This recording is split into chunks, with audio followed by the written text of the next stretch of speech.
Greetings, survivors and friends. Shadowfrax here with your weekly explosion of Rust development news, and as threatened after a mandatory update on Thursday, we now have some new items in-game and on the store. The excuse this time?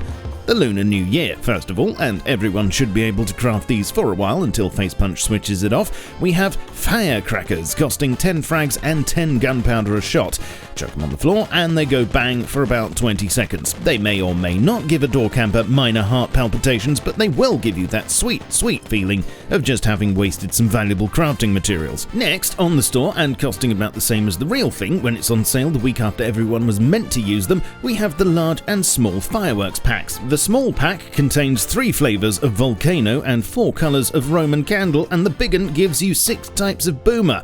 Okay, including 1 champagne boomer, which is a bit more specialer. And yes, these all require resources to craft in various combinations of metal frags, gunpowder and low-grade fuel, but I'll put the costs in the descriptions for you instead of listing them all here. You have several options for igniting all of these too, and really anything with a flame is game, so you can finally live out those childhood fantasies which your parents or guardians were too sensible to let you do back then, with the added benefit of this time being the one experiencing the buyer's remorse when you realise you've used up your clan's entire stock of explosion dust in return for some cheap pyrotechnics and the chance to destroy everyone's frame rate for a few seconds. Next, we have a gong, useful for telling your clan when the wolf meat's done, or just generally being noisy with.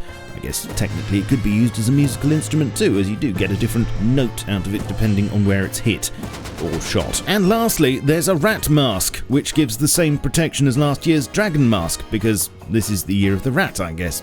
So does this mean we'll have to wait until 2026 to get a horse mask?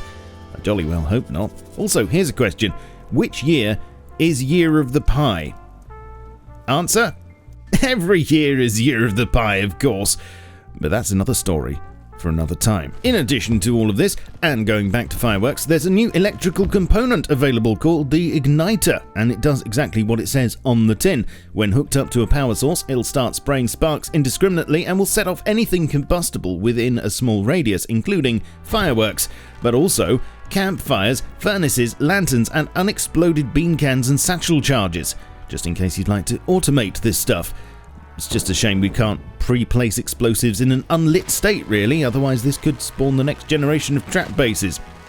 Just saying. Also, please note that just like the Tesla coil, the igniter will lose health when on, although quite slowly, so it'll last for ages. And don't forget, with the exception of the firecrackers, all of these items, as long as you own them, can be crafted at any time of year. In other news, there's a lot being worked on which I have already mentioned, but here's a roundup. There's a refactor to procedural generation coming with a new ring road layout and changes to how monuments will spawn in relation to it. Farming 2.0 is being worked on heavily, with genes for plants determining how hardy they'll be, how much water they'll require, how fast they'll grow, etc. Plus a composter, as mentioned last week, to produce fertilizer. Vehicles are still receiving a whole scrapyard full of commits, so it's difficult to know how close to being done they are. HDRP, of course, is a longer term project that's still ticking along, and we have a new life stats UI to look forward to, plus skeleton optimizations and better hitboxes. With 2 weeks until the next patch and forced wipe, which of these, if any, will be crash landing onto our servers?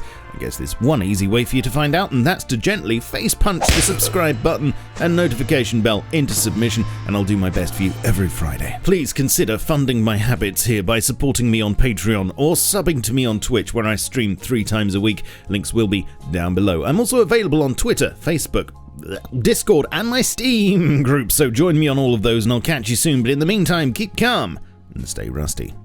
Cheerio.